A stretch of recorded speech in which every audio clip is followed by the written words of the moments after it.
கரூர் துயர சம்பவம் தொடர்பாக தற்போது முன்ஜாமீன் கோரி புசி ஆனந்த் மற்றும் நிர்மல்குமார் மனு தாக்கல் செய்திருக்கிறார்கள்.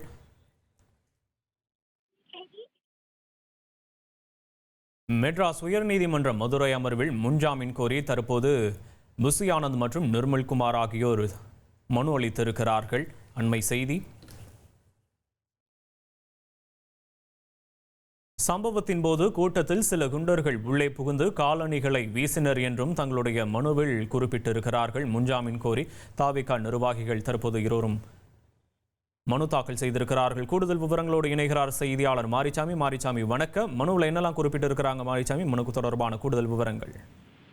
கரூர் சம்பவம் தொடர்பாக தங்களுக்கு முன்ஜாமீன் வழங்க வேண்டும், தாங்கள் கைது செய்யப்படலாம், ஆகவே முன்ஜாமீன் வழங்க வேண்டும் என கேட்டு தமிழக வெற்றி கழகத்தின் பொதுச் செயலாளர் புசி ஆனந்த் மற்றும் நிர்வாகி நிர்மல்குமார் ஆகியோர் முன்ஜாமீன் செய்வதாக காலையிலிருந்தே செய்திகள் பரவி வந்தது. இந்த முன்ஜாமீன் மனுவானது சற்று சில வினாடிகளுக்கு முன்பு மெட்ராஸ் உயர்நீதிமன்ற மதுரை அமர்வில் தாக்கல் செய்யப்பட்டுள்ளது. பதிவுத்துறையிடம் இந்த மனுவானது தாக்கல் செய்யப்பட்டிருக்கிறது. தமிழக வெற்றி கழகத்தின் பொதுச் செயலாளர் புசி ஆனந்த் தனக்கு முன்ஜாமீன் கேட்டு அந்த மனுவினை தாக்கல் செய்திருக்கிறார். அந்த மனுவில் அவர் கூறியிருப்பது பொய்யான குற்றச்சாட்டுகள் பதிவு செய்யப்பட்டிருக்கிறது. போலீசார் போதுமான பாதுகாப்பு வழங்கவில்லை.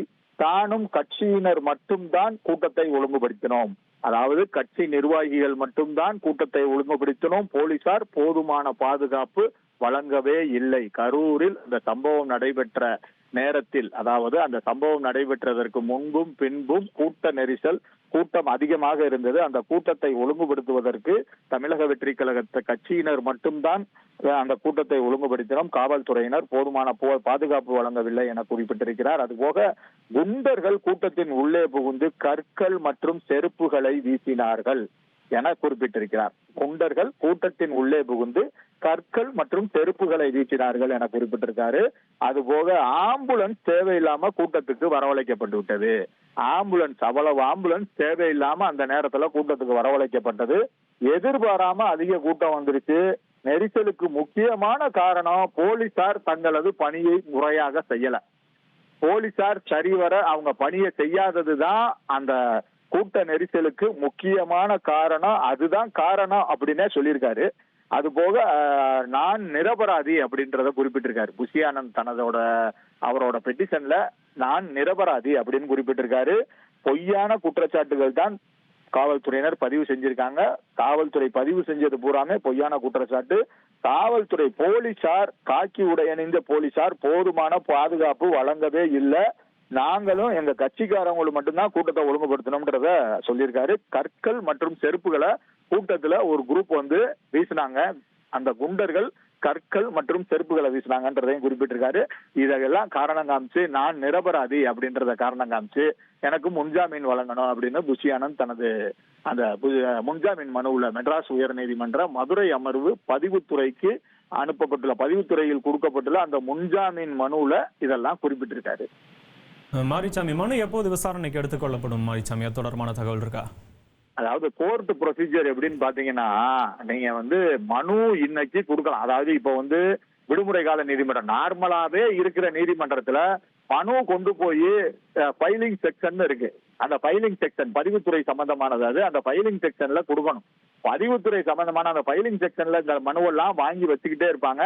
ஒன் சைடு அந்த லீகல் ஆபீசர்ஸ் இந்த மனு கரெக்டா போட்டிருக்கா, எதுவும் டெக்னிக்கல் பிரச்சனைகள் உள்ள ஏதாவது மாற்று கருத்துக்கள் தெரிவிக்கப்பட்டிருக்கா, வேற நாட்டை துண்டாடும் கருத்துக்கள் ஏதாவது உள்ள இருக்கா, இதெல்லாம் பார்த்துட்டு தான் அந்த மனுவையே அவங்க ஏத்துக்குருவாங்க.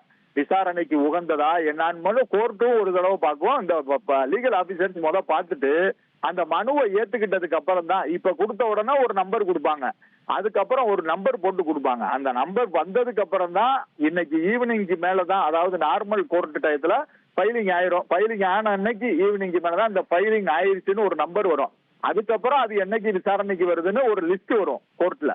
அந்த லிஸ்ட்ல இது எந்த புரோட்டோகால் படி எந்த ஜட்ஜுக்கு போகும் அப்படின்னு போயிட்டு, எந்த புரோட்டோகாலுக்கு போகும்னு போயிட்டு, எத்தனை நம்பர் கோர்ட்ல இத்தனை நம்பர் ஐட்டமா விசாரணைக்கு வருது, இத்தனை தேதின்னு அதுக்கப்புறம் தான் தெரிய வரும். இது கொஞ்சம் அவசரமான அந்த ரொம்ப பிரச்சனையான வழக்குகள்னால, அதுவும் போக இப்ப இந்த தசரா கால விடுமுறை கால நீதிமன்றம் இன்னைக்கு ஃபைலிங் வாங்கி மட்டும் வச்சிருப்பாங்க. வச்சுட்டு இன்னைக்கு ஈவினிங்ல தான் அந்த இப்ப நம்பர் ஒண்ணு கொடுத்துருவாங்க. இன்னைக்கு ஈவினிங்ல அதை பிரிப்பாங்க. பிரிச்சு இதை இன்னைக்கு இது பார்க்கும்போது வெள்ளிக்கிழமை தான் இந்த தசரா விடுமுறை கால நீதிமன்றம். வெள்ளிக்கிழமை ஒரு நாள் மட்டும்தான் இருக்கு. இந்த ஒரு நாள்ல அர்ஜென்ட் மோஷன் அவசர வழக்குகள் தான் எடுக்கணும். அந்த அவசர வழக்குகள் இது அவசரமா அப்படின்றத அவங்க முடிவு பண்ணுவாங்க. லீகல் ஸ்ட்ரீம் முடிவு பண்ணிட்டு இது அவசரம் அப்படின்னா இன்னைக்கு வெள்ளிக்கிழமை விசாரணை கொண்டு வருவாங்க. இல்லைன்னா ரெகுலர் கோர்ட்ல கொண்டு வாங்க அப்படின்னு சொல்லிட்டு அடுத்த வாரம் அடுத்த திங்கட்கிழமைக்கு மேல ஏதாவது ஒரு நாள் போட்டு விடுவாங்க. அப்படிதான் தெரியும். இன்னைக்கு எப்படியும் ஒரு மதிய நேரம் ஆயிரும் வழக்கு விசாரணைக்கு வர்றது என்ன ஏதுன்னு. அதாவது ஒரு யூகத்தின் அடிப்படையில சொல்லலாம் வெள்ளிக்கிழமை விசாரணைக்கு வரலாம் அப்படின்னு. ஆனா விசாரணைக்கு வரும் அப்படின்றது கன்ஃபார்மா எப்பனா அந்த கோர்ட்ல இருந்து ஒரு லிஸ்ட் வந்துரும். காஸ்ட் லிஸ்ட் அப்படின்னு சொல்லுவாங்க. அந்த லிஸ்ட் வந்துரும். இந்த லிஸ்ட் வந்ததுக்கு அப்புறம் தான் இந்த வழக்கு இத்தனாவது வழக்கா இந்த நீதிமன்றத்துல இந்த நீதிபதி முன்னாடி விசாரணைக்கு வருதுன்னு சொல்ல முடியும். உங்களுடைய விரிவான விவரங்களுக்கு நன்றி மாரிசாமி. உங்கள் தந்திவன் தொலைக்காட்சியில் தாமரை தினமும் மதியம் 1 மணிக்கு காணத் தவறாதீர்கள்.